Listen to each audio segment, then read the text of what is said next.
Hello everyone, welcome to the channel Tejaswi బాన్రా. ఎలా ఉన్నారు? అందరూ బాగున్నారా? ఈ రోజైతే మీకు ఒక సింపుల్ డిష్ చూపిద్దాం అనుకున్నాను. అదేంటంటే తోటకూరతో ఎగ్ బుర్జీ అనమాట. చాలా సింపుల్గా అయిపోతుంది, చాలా తక్కువ ఇంగ్రీడియంట్స్ కూడా. ఫస్ట్ అయితే దానికోసం ఆనియన్స్, టమాటో, తోటకూరని మంచిగా వాష్ చేసుకొని చిన్న చిన్న కట్ చేసుకొని పెట్టుకోవాలి. తర్వాత ఎగ్స్, తర్వాత పుదీనా, తర్వాత పచ్చిమిర్చి. తర్వాత ఇప్పుడైతే మనం ఫస్ట్గా ఆనియన్ని చిన్న చిన్న ముక్కలుగా కట్ చేసుకోవాలి.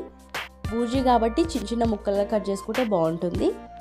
చాలామంది తోటకూర, పాలకూర ఇలాంటివంటే చిన్నపిల్లలు ఎక్కువ ఇష్టంగా తినరు కదా, కాబట్టి ఇట్లా ఎగ్ బూజీ టైప్ అలాంటివి చేసి పెడితే వాళ్ళు ఇంట్రెస్ట్గా తింటారు, ఇంకా టేస్ట్ కూడా బాగుంటుంది. ఇది మనకి రైస్లో కానీ చపాతీలో కానీ దేంట్లోకైనా బాగుంటుంది. ఒకసారి తప్పకుండా ట్రై చేయండి. తర్వాత మనం పచ్చిమిర్చిని కూడా చిన్న చిన్న ముక్కలుగా కట్ చేసుకోవాలి. తర్వాత టమాటోని కూడా కట్ చేసుకోవాలి. ఇప్పుడు కటింగ్ ప్రాసెస్ అయిపోయింది కదా, నెక్స్ట్ కుకింగ్ ప్రాసెస్కి వచ్చేసి ఫస్ట్ అయితే స్టవ్ ఆన్ చేసుకొని ఒక ప్యాన్ పెట్టుకొని దానికి మనకు కర్రీకి కావాల్సినంత ఆయిల్ వేసుకోవాలి. తర్వాత మనం కట్ చేసుకున్న ఆనియన్, పచ్చిమిర్చి వేసుకొని మంచిగా ఫ్రై చేసుకోవాలి. తర్వాత ఒక టీ స్పూన్ ఆఫ్ ఉప్పు వేసుకొని మంచిగా కలుపుకోవాలి. అప్పుడు కొంచెం తొందరగా ఉల్లిగడ్డ వేగిపోతుంది కదా, కొంచెం ఉప్పు వేసుకొని కలుపుకోవాలి. తర్వాత కొంచెం పసుపు వేసుకొని మంచిగా కలుపు. 1 టేబుల్ స్పూన్ ఆఫ్ అల్లం వెల్లుల్లి పేస్ట్ వేసుకున్నాం. మనం ఫస్టే కట్ చేసుకున్న టమాటో, దాంతోపాటు కొంచెం కరివేపాకు వేసుకొని మంచిగా కలుపుకోవాలి. ఇప్పుడు కొంచెం సేపు అయితే క్యాప్ పెట్టేసుకొని మగ్గబెట్టుకోవాలి.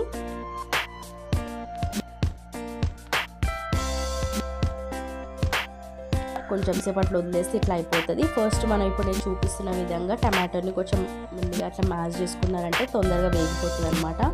లేదా అట్లనే గట్టిగా ఉండిపోతుంది కదా. ఇట్లా చేసుకుంటే ఏంటంటే మనకి టమాటా కొంచెం తొందరగా ఉడికిపోతుంది అనమాట. తర్వాత ఆల్రెడీ మనం తోటకూరని మంచిగా వాష్ చేసుకొని పెట్టుకున్నాం కదా, ఒక కప్ ఆఫ్ తోటకూరని ఇందులో వేసుకొని మంచిగా కలుపుకొని పెట్టుకోవాలి. అలాగే దీంట్లో కొంచెం మనం పుదీనా కూడా వేసుకొని ఒకసారి అట్లా కలుపుకొని క్యాప్ పెట్టేసుకొని కొంచెం ఉడకబెట్టుకోవాలన్నమాట. దీంట్లో వాటర్ కానీ ఏం వేయకూడదు, జస్ట్ అట్లా పెట్టేసేయండి. ఇప్పుడు నెక్స్ట్ అయితే మనం 4 ఎగ్స్ తీసుకొని దాంట్లో కొంచెం ఉప్పు, కారం, పసుపు వేసుకొని ఆమ్లెట్కి ఎట్లా ప్రిపేర్ చేసుకుంటామో అట్లా ప్రిపేర్ చేసుకోవాలి. ప్రిపేర్ చేసుకున్న మిశ్రమాన్ని మనం ఆల్రెడీ తోటకూరని చేసుకున్నాం కదా, తోటకూరలో వేయాలన్నమాట. దాన్ని ఎలాంటి డిస్టర్బెన్స్ చేయకుండా క్యాప్ పెట్టేసి కొంచెం సేపు ఒక 5 మినిట్స్ 3 మినిట్స్ అట్లా పెట్టినాక ఒకసారి తీసేస్తే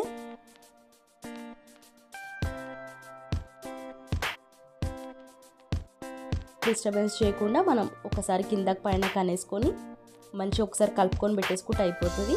అంతే, చాలా సింపుల్గా అయిపోతుంది అనమాట. డిష్ మాత్రం చాలా బాగుంటుంది, చపాతీలో కానీ రైస్లో కానీ. మీకు ఈ వీడియో నచ్చింది అనుకుంటాను. మీకు ఈ వీడియో నచ్చితే తప్పకుండా ఒక లైక్ చేయండి. Subscribe to my channel. Thank you for watching.